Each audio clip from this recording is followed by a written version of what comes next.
Welcome to this explainer. Look, if you've ever felt like your relationship has been totally swallowed whole by the never-ending pile of laundry, work emails, and that constant loop of, so, what do you want for dinner? You are absolutely not alone. Today we're diving right into a highly actionable, scientifically backed framework designed to save modern relationships from that slow, quiet fade of everyday life. It's called the 7-7-7 rule. Let's dive into this. Are you and your partner basically just roommates? It's a heavy question, right? But modern life has this incredibly sneaky way of taking two passionately in-love people and turning them into, well, mere co-managers of a household. The exact drill. You're just passing each other in the kitchen, handing out high fives over successfully coordinated school drop-offs, but rarely actually connecting as romantic partners. Honestly, it's exhausting. But as we'll see, this drift isn't some massive failure of your love. Actually, it's a failure of your systems. Here's our roadmap for today's explainer. 1. The roommate syndrome. 2. Decoding the 7-7-7 rule. 3. The science of connection. 4. Realistic tips for couples. And 5. Intention over perfection. Let's jump right in. Section 1. The roommate syndrome. Why drifting apart isn't a failure of love. So drifting apart is rarely about a sudden lack of love. It's actually a complete mismatch between our human neurobiology and our wildly demanding modern environments. We simply aren't wired to handle the sheer volume of tasks we manage every single day without it taking a toll somewhere. And unfortunately, usually that toll is exacted right on our most secure relationship. It really comes down to this concept of decision fatigue. Just think about the sheer volume of daily choices you have to make. What to cook, how to perfectly phrase a sensitive work email, managing the kids' chaotic schedules, dealing with financial pressures. This constant cognitive load is literally draining your executive function. By the time 8 p.m. rolls around, your brain's resources are utterly depleted. You haven't made bad decisions all day, you've just made way too many of them. And because our brains begin to associate literally any further decision-making with stress, we actively avoid initiating romance or deep conversation at the end of the day. The intense cognitive load from our careers and parenting basically shoves us right into co-management mode. We end up neglecting our emotional bond just to handle life's minutia. This avoidance isn't you being lazy, I promise. It's nervous system strain. Your brain is quite literally trying to protect you from doing more work. This is exactly why relying on spontaneity for romance is a totally losing battle for busy couples, and why a structured system is desperately necessary to turn things around. Section 2. Decoding the 7-7-7 rule. Intentional time together. Now, what's really interesting about this slide is how the 7-7-7 framework acts as the perfect structural antidote to all that decision fatigue we just talked about. Why? Because it entirely removes the guesswork from relationship maintenance. It takes all the pressure off your depleted executive function by pre-deciding exactly when and how you'll connect. It breaks down into 3 escalating intervals. Every 7 days, you have a date night to maintain romance.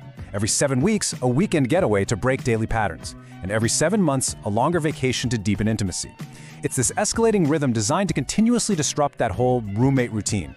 Let's look a bit closer at each one of these. First up is the 7-day pulse check. This weekly date is basically the absolute heartbeat of the partnership. It is exactly what keeps you out of that co-management mode. Now, the absolutely crucial key here is undivided attention. We're talking 0 digital distractions, phones completely away. It needs to be a sacred space created just for the two of you, totally removed from your usual domestic or professional roles. Next, we have the 7-week pattern breaker. This is your night or weekend away. The whole purpose here is environmental novelty. Getting out of your usual domestic environment, stepping away from that towering pile of laundry or the home office, provides this incredibly essential emotional scaffolding. It forces a hard break in your daily patterns, which allows you to reset and focus solely on each other, without all the visual cues of your daily chores staring you down. Finally, there's the 7-month symbolic reset.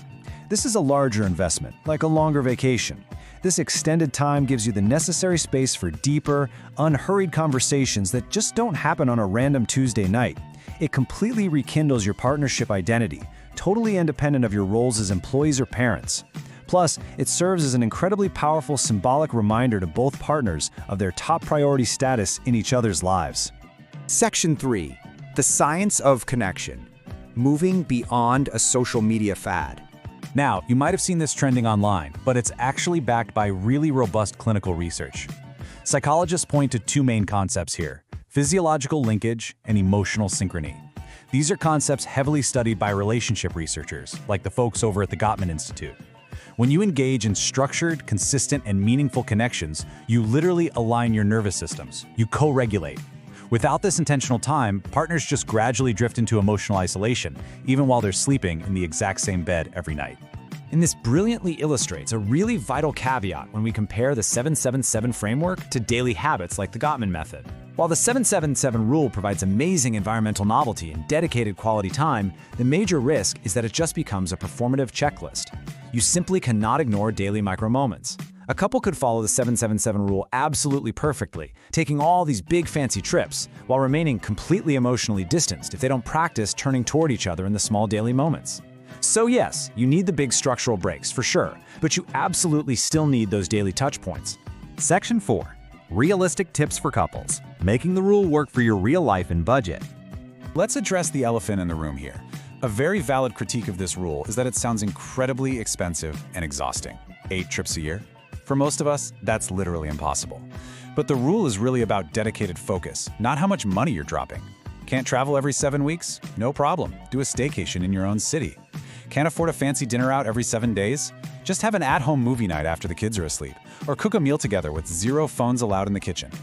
You can easily swap a massive 7-month vacation for a localized long weekend.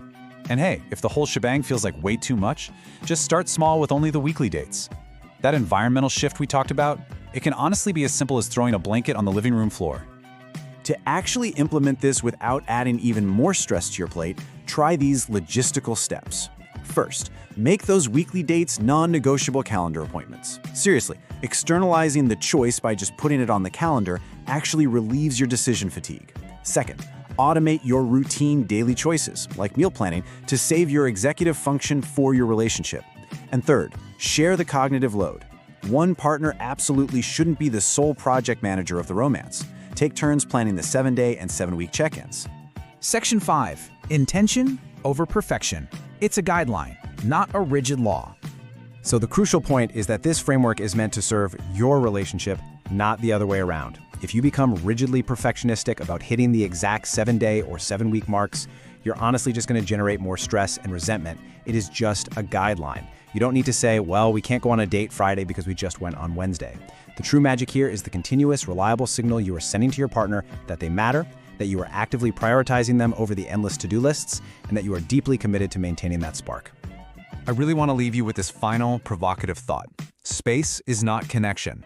Just living in the exact same house doesn't mean you are actually connecting.